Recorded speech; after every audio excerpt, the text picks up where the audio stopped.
सोलापूर जिल्ह्याला 123 टीएमसी पाण्याचा पुरवठा करणाऱ्या उजनी धरणाचं पाणी हे विष प्यायल्यासारखं आहे। पुणे आणि पिंपरी चिंचवडमधील दुर्गंधी आणि घाण पूर्णतः उजनीच्या धरणात येते आणि त्यामुळे उजनी धरणाचं पाणी पिण्यासाठी योग्य नसल्याचं आमदार अभिजित पाटील यांनी म्हटलंय।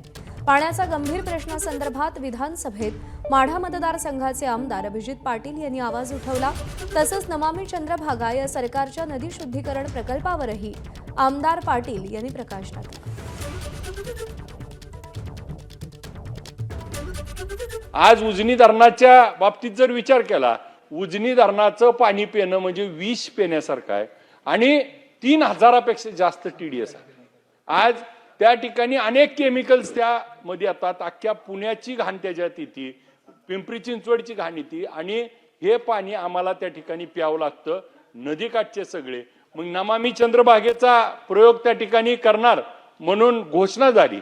आज 2014 पासून आज त्याच्यावरती प्रत्यक्षात मात्र काम झालेलं दिसत नाही।